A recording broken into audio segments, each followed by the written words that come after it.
Job calendar పేరిట యువతను దగా చేసిన జగన్ కు డిఎస్సి గురించి మాట్లాడే అర్హత లేదని మంత్రి సవిత ధ్వజమెత్తారు. కురుబ ఉద్యోగుల సంక్షేమ సంఘం ఆధ్వర్యంలో అనంతపురంలో 10వ తరగతిలో ఉత్తమ మార్కులు కనబరిచిన విద్యార్థులకు ప్రతిభా పురస్కారాల కార్యక్రమంలో మంత్రి పాల్గొన్నారు. అసలు సీబీఐ అంటే ఏమిటో జగన్ సమాధానం చెప్పాలన్నారు. డిఎస్సి నిర్వహణపై సీబీఐ విచారణ చేయాలని జగన్ చెప్పడం విడ్డూరంగా ఉందన్నారు. రాష్ట్రాభివృద్ది సంక్షేమంతో పాటు మంత్రి లోకేష్ చొరవతో ఉపాధ్యాయ ఉద్యోగాలు కల్పిస్తే జగన్ డైవర్షన్ పాలిటిక్స్ కోసం ప్రయత్నిస్తున్నారన్నారు. సిబిఐ అంటే తెలుసా? సిబిఐ చట్టాలంటే గౌరవం ఉందా జగన్మోహన్ రెడ్డి గారికి? ఈ వేదిక మీద ఉన్న ఎంప్లాయీస్ అడగండి, మరి టీచర్స్ అడగండి. సుమారుగా 2 లక్షల పైగా ఉద్యోగాలు, టీచర్ ఉద్యోగాలు సృష్టికర్తే చంద్రబాబు నాయుడు గారు.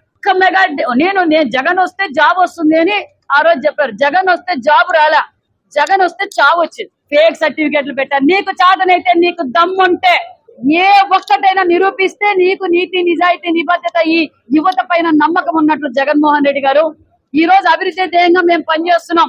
మీరు ఏదో ఒకటి డైవర్ట్ చేయాలా. మరి డైనమిక్ లీడర్, విద్య విలువ తెలిసిన వ్యక్తి, ఈ రోజు పరిశ్రమల సృష్టికర్త మరి నారా లోకేష్ బాబు గారు మన ఒక సంచలనమైన నిర్ణయం తీసుకున్నారు. మహిళలకు 33% రిజర్వేషన్ ప్రకటించడంతో మైండ్ దొబ్బి జగన్మోహన్ రెడ్డి గారికి డైవర్షన్ పాలిటిక్స్ చేస్తున్నారు.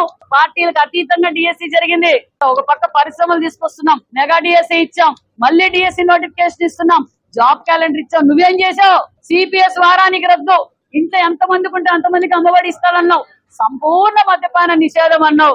మరి మెగా డిఎస్సి ప్రతి సంవత్సరం జాబ్స్ ఇస్తానన్నావు, జీతాలు కూడా ఇవ్వలేదు. వీళ్ళంతా వైన్ షాపులు కాడ పనిచేశారు. నువ్వు మాట్లాడతావా టీచర్ల గురించి, డిఎస్సీల గురించి? దాని అర్థమే నీకు తెలియదు. నీ పార్టీ అయిపోయింది.